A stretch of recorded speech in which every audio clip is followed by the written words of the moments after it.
Hey guys, what's up? Welcome back. Today, we're gonna do another episode of Let's Talk, and it's gonna kind of be all over the place. I need to talk about stuff that's kind of like happened in my life recently that I've written a little bit about it. I shared it on Facebook. I think like just to get the shock trauma out, like resourcing it to other people. But like now that I've processed, I need to talk about some things that have been going on. I guess I'm almost at 2 weeks since the first incident happened. So, it's not something that I initially wanted to share or was going to share. Either incidences, the second incident, I did want to share, but now that I've processed it, I'm going to do this in a little bit different way. But I need to talk about it. Partially because I know that this is stuff that affects other people, but also because I don't want to come across as someone who, well, it's not that I don't want to come across as someone, it's that I'm not someone that glosses over the bad stuff in life. Like I try to deal with it head on. Sometimes if I get the opportunity, I can bottle things up and not deal with them. But as I've, gotten older, I know how unhealthy that is. So I try to process, deal with things head on, and I have learned that is the healthiest way to do things. However, sometimes it can be so exhausting. And to be straight up with y'all, like, I am exhausted. It's all kind of just caught up with me, and I'm just really, really tired. I did take the day off of work today. I had already taken this day off of work because my daughter had a dental appointment, and so we went and got that taken care of, and she wanted to go back to school, so she's back at school, and I thought, this would be a good time for me to talk about some of these things. And I don't think anything happens necessarily for absolute no reason, but I think I need to talk about it so that other people who are going through tough times don't feel so alone. Like, I love to have fun, love to have a great time, but that doesn't mean that bad things don't happen. So let's just get right into it. The day of my family's fish fry, I posted a video of that. It was a fantastic day. It was just an absolute wonderful day.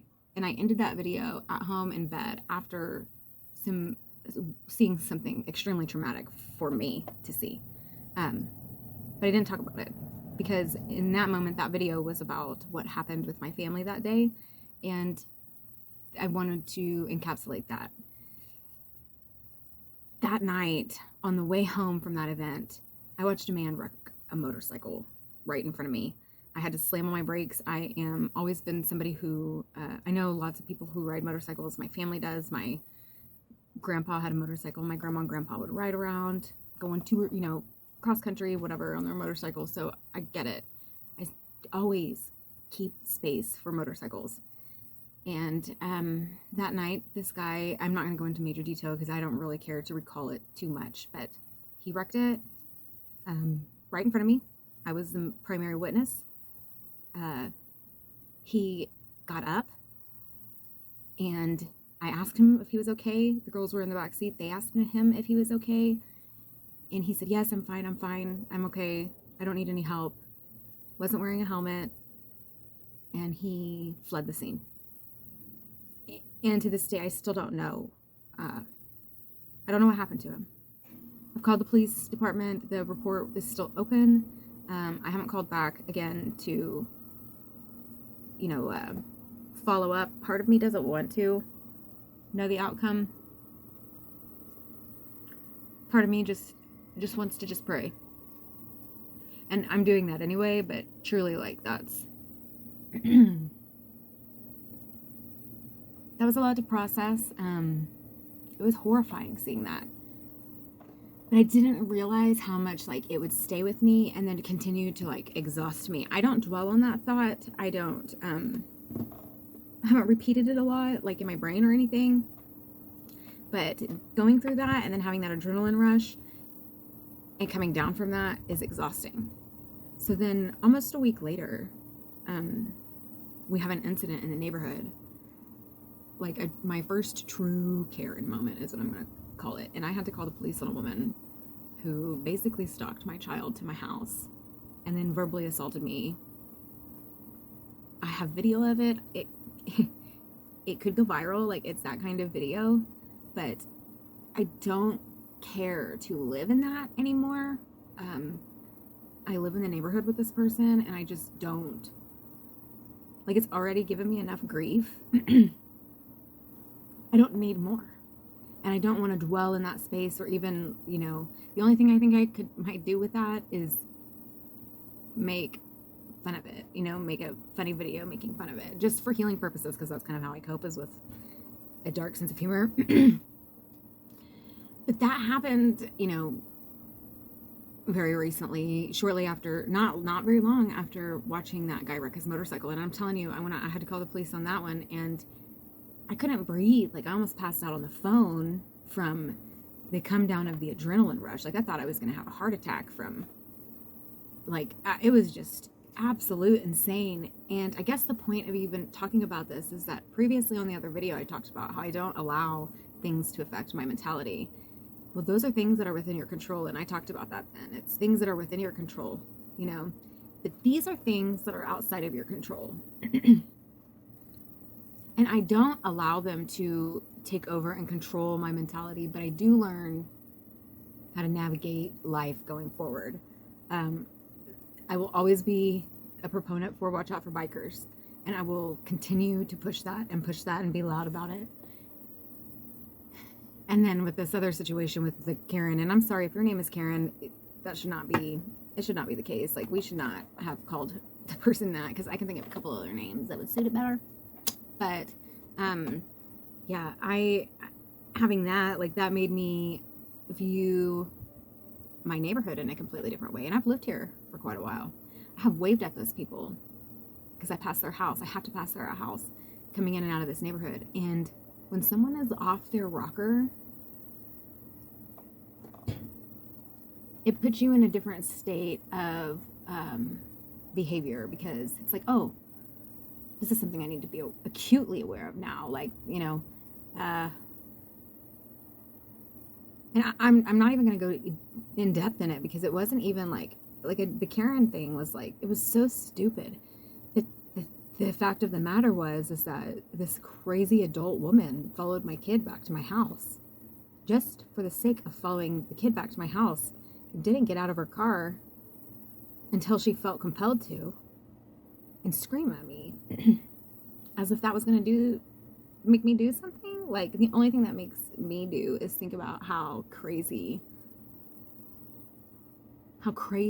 things have gotten, and how I need to behave and move and what to be prepared for. It just told me, like, okay, you got this right around you. All right.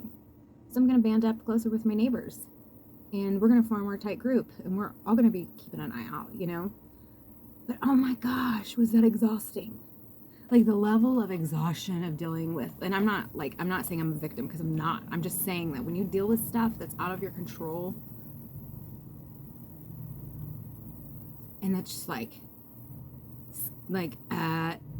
overly stimulating, it's exhausting. It's absolutely exhausting. Then on top of that, there's this couple that are clearly in a toxic relationship, and they care to have it out on in their front driveway last night. My doors are shut, like the windows downstairs are closed, and my daughter is sitting at the kitchen table at 9 o'clock, and it's like, Mom, there's a fight going on outside. And yeah, I could hear it. I was upstairs in my room, and I could hear it plain as day. And I'm just like, what in the world? Really? Really? Like, I really want to just, like, don't put a receiving address on an envelope and send them, like, couples therapy pamphlets and stuff, and, like, send it in the mail. Like, I mind my own business when it comes to that shit. Like, if somebody was getting their ass beat, that's different. I would step in and say something or do something, call the police or whatever. But, you know, screaming, I woke up to it at 2 o'clock this morning. Cuss words and screaming still going on. I guess they thought everybody had gone to sleep, which we had, but don't worry, you woke us up. And again, so exhausting. So, all that said, my ass is ready to move to the country where there aren't people close by, so I don't have to hear this garbage or deal with this garbage. The car accident thing, that can happen at any time, but the rest of it, So I've been asked before, what are my plans, with YouTube and all that good stuff. And honestly, my plan with YouTube is just to share and encapsulate my life, the moments of my life, good and bad. But my plan, long term, is to get property and move to the country. Like, I like people, but I don't like people. I don't like this, I love my house. I love my home. I've got great people in my neighborhood, and there's bad in, every bunch, but you know what? Ton. But if you've recently gone through some stuff like the first couple of things I've listed, people being in your business, stalking you home, like acting crazy,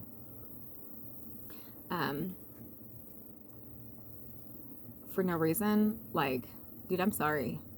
And, please know it's happening to a lot of us. You're not alone. I know that doesn't necessarily make you feel any better, but people are wild. Don't let it, like, deal with it. Know how to move, learn how to move, and then go on. Also, get some rest, because holy cow, it's exhausting. More than anything, you're going to be tired. You're going to be angry, but after a while, you're just going to be tired. And take care of yourself, because that's what I'm going to do. I don't know that I'm going to put out a video over the weekend. This might be it. I may or may not do, I think if I do outdoor stuff, it's probably going to be some fishing, maybe kayaking. I don't know. But I don't know that I'll record much, because I think that I just truly need to get out and, like, not think, talk, do anything, like, in that kind of way. It's probably just go be, I'll probably spend quite a bit of time at my house around my campfire this weekend. And of course, I'll do my live. Do my live Saturday night at 8 o'clock. We'll go back to normal. Probably do a live around the campfire this weekend. But I'm just going to take it easy, because after going through all that, I just need a break. I need a rest. I need to recoup mentally. It's not the things that are within your control that usually get to you the most. It's the things that are out of your control. And I think sometimes it's easy to not even realize, like, what it is that's causing you to be exhausted. For me, I was just like, man, I'm so tired. Like, why am I so tired? And after going back and thinking about what all I've dealt with in the last couple of weeks, I know I'm tired. And I'm not going to sugarcoat it. I'm not going to gloss it over. It's just the reality. And I know that you all, when you're going through stuff, you get it too. So that's that. Outdoor stuff coming up, like, plenty of it. If I'm not going to be in the kayak, I'm probably going to be hiking a mountain. If I'm not hiking a mountain, I'm probably going to be fishing. If I'm not fishing, then I'm probably going to be sitting around a campfire. It's going to be that's what I do in the wintertime. So get ready for that. I'm going to bring y'all with me, but I wanted to be real about where I was this week, like, mentally, and what's been going on, because that's really, like, I don't really have anything else to talk about other than that. Like, when it comes to my let's talk or whatever, like, take care of yourself. You need that rest, especially if you've been in a heightened, overstimulated state. I've learned this over time. But if you don't know that that's what's going on, if no one's ever pointed it out to you, or you haven't figured it out, that's what's happening. So get you some rest, take care of yourself. That's what I'm going to do. Get some rest, take care of myself. And we're going to start next week with a really positive attitude and kick its ass. I hope you guys have a wonderful, wonderful weekend. And I'll see you on my live on Saturday night around the campfire. Maybe I'll be making something or cooking something. Probably cooking something. I'll see you then. And then I'll see y'all next week. Toodles, y'all.